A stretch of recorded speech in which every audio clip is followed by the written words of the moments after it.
இப்போது ஆவணி 1ஆம் தேதி வருது மேம். இந்த ஆவணி 1ஆம் தேதி என்ன சிறப்பு, அன்றைக்கி என்ன வழிபாடு பண்ணலாம் சொல்லுங்கள் மேம். அது முக்கியமாக ஆவணி 1 இந்த கடன் சுமை தீர்வதற்கு ஒரு சிறப்பான பரிகாரம் இருக்குது. அதுதான் மேம் வேணும். நிறைய பேர் கடனில் தவிச்சிட்டு இருக்காங்க, என்ன பண்ணுறதுன்னு இல்லாமல். பாருங்கள், நோட் பண்ணிக்கோங்க, வீடியோவை ஃபுல்லாக பாருங்கள். கடனில் யாரெல்லாம் கஷ்டப்படுறீங்களோ அன்றைக்கி நிவர்த்தியான நாள் தான் இந்த ஆவணி 1ஆம் தேதி. ஆகஸ்ட் 18 செவ்வாய்க்கிழமை வருது. ஸோ இந்த முதல் நாள் ஆவணி மாதம் அடியெடுத்து வைக்கிறோம். செவ்வாய்க்கிழமை சஷ்டி திதி.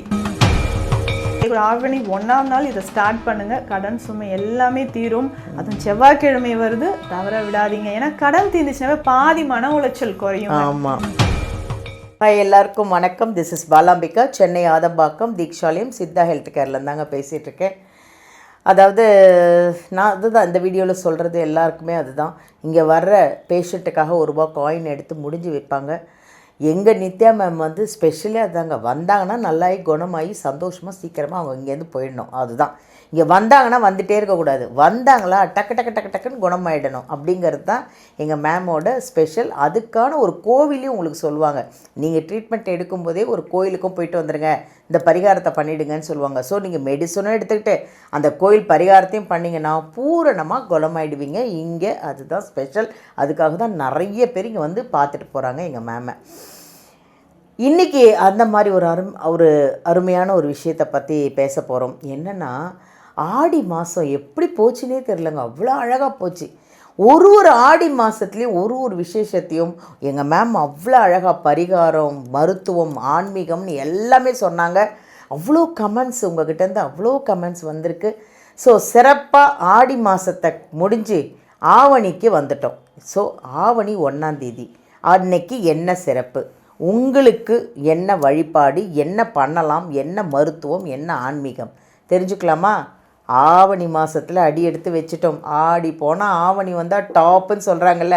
மேமை கேட்போமே, ஆவணியில் யாருக்கு டாப்பு, எப்படி சிறப்பாக இருக்குன்னு கேட்போம். வணக்கம் மேம். வணக்கம் மேம், எப்படி இருக்கீங்க? நல்லா இருக்கேன் மேம், நல்லா இருக்கேன் மேம். ஆடி மாதம் ஃபுல்லாக அழகாக சொன்னீங்க மேம். ஒரு விஷயங்கள், ஒரு பரிகாரம், ஒரு கோவில், மருத்துவம், ஆன்மீகம், நம்ம எவ்வளோ பேசியிருக்கோம் இல்லையா? அவ்வளோ கமெண்ட்ஸ் மேம்.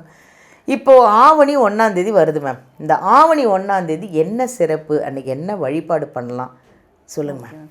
அது முக்கியமாக ஆவணி 1 இந்த கடன் சுமை தீர்வதற்கு ஒரு சிறப்பான பரிகாரம் இருக்குது. அதுதான் மேம் வேணும்.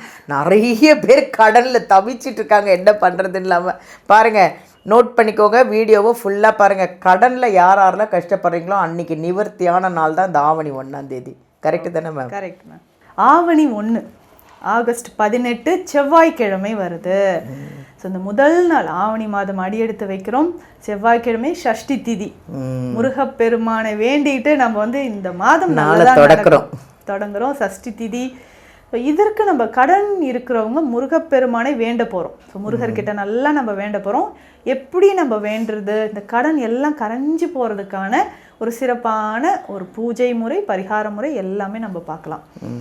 என்ன பண்ண போகிறோன்னா, காலையில் நல்லா தூய்மையாக குளிச்சுட்டு நம்ம முருகப்பெருமானோட படத்துக்கு முன்னாடி நல்ல அரளி மாலை சாத்திட்டு விளக்கு ஏற்றி வச்சுட்டு ஒரு தாம்பூலம் எடுத்து வச்சுக்கோங்க. இதில் 9 மிளகு அப்படின்னு சொல்லும் பொழுதே நிறைய பரிகாரத்திற்கு நம்ம பயன்படுத்துவோம். மருத்துவ ரீதியாக நிறைய பலன்கள் இதில் இருக்கு மிளகு பொறுத்த வரைக்கும். இதில் ஆன்மீக ரீதியாக பார்க்கும்போது 9 மிளகு எடுத்து வைக்கணும். அதாவது திருஷ்டிக்காக இருந்தாலும் சரி, நம்மளுடைய தோஷங்கள் நீங்குவதற்கும் சரி, இதுக்கு எல்லாத்துக்குமே நமக்கு மிளகு ரொம்ப முக்கியம். ஸோ 9 மிளகு. அடுத்தது பார்த்தீங்கன்னா 9 வெற்றியை தரக்கூடியது. ஆன்மீக ரீதியாக பார்த்தோம்னா நம்ம எல்லா சுப நிகழ்ச்சிகளுக்கும் வெற்றிலை இருக்கும். ஸோ அதுக்காக வெற்றிலை வைக்கிறோம். அடுத்தது 9 கொட்டைப்பாக்கு முழுசாக இருக்கும் பார்த்தீங்களா, உருண்டையாக இருக்கக்கூடிய கொட்டைப்பாக்கு 9 எடுத்து வச்சுக்கணும். ஸோ கொட்டைப்பாக்கு ஏற்கனவே நம்ம சொன்னோம், உப்பு சாடிக்குள்ளே வைக்கிறது, அந்த பரிகார முறையும் சீக்கிரட்டாக வைங்க அப்படின்ட்டு. ஏன்னா செல்வம் பெருகுவதற்கு அது ஒரு ரகசிய வழின்னு சொல்லலாம். கொட்டைப்பாக்குன்னு சொல்கிறது ஈர்த்து கொடுக்கும் செல்வத்தை நமக்கு. ஸோ இந்த கொட்டைப்பாக்கு 9. ஸோ இது எல்லாமே நம்ம ஒரு சிவப்பு நிற துணியில் வச்சு முடிஞ்சு வைக்கணும். அதுக்கு முன்னாடி சில காயின்ஸ், அது உங்களால் எவ்வளோ முடியுதோ நாணயங்கள் அதில் போட்டுக்கோங்க.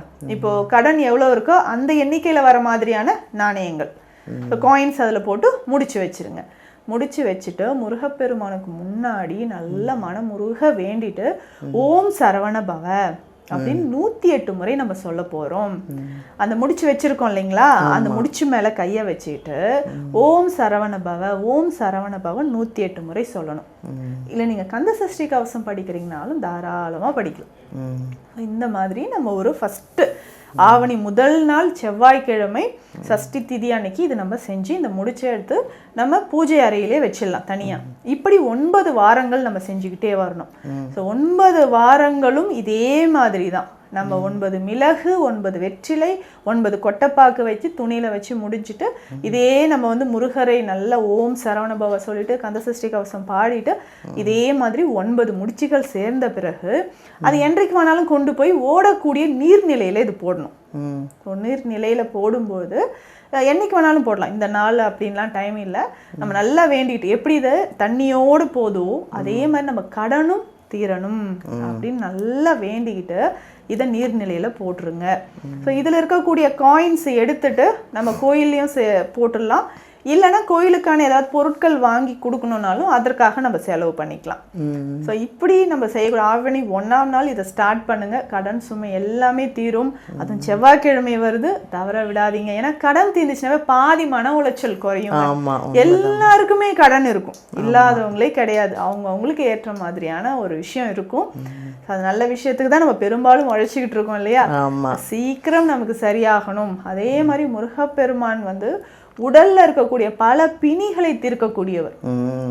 நமக்கு வீரம் வரணும், நம்ம எதிரிகள் தொல்லை இல்லாமல் இருக்கணும் அப்படின்னா முருகர் வழிபாடு ரொம்ப சிறந்தது. இதை செய்யுங்க, கண்டிப்பா உங்களுக்கு கடன் சுமை தீரும். நன்றி மேம். Thank you ma'am. எவ்வளோ ஒரு அருமையான பதிவு பார்த்தீங்களா.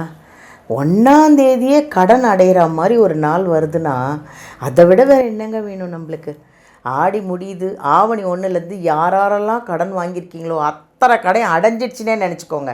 எங்கள் மேம் சொன்ன பரிகாரத்தெல்லாம் ஃபாலோ பண்ணிக்கோங்க, நோட் பண்ணிக்கோங்க, வீடியோ ஃபுல்லாக பாருங்கள், ஒரு எழுதிக்கோங்க, அதுக்கேற்ற மாதிரி பண்ணுங்கள். 1ஆம் தேதி ஆவணி 1ஆம் தேதியிலேருந்து உங்கள் கடனெல்லாம் அடைஞ்சிடுச்சு. ஆரோக்கியமாக இருங்க. ஆரோக்கியத்துக்கு நேராக இங்கே வாங்க, எங்கள் நித்யா மேம்கிட்ட அப்பாயின்மெண்ட்டை வாங்கி வீடியோலேருந்து நம்பர் எடுங்க. என்ன பிரச்சனைனாலங்க எல்லாத்துக்கும் இங்கே இருக்குங்க சொல்யூஷன்.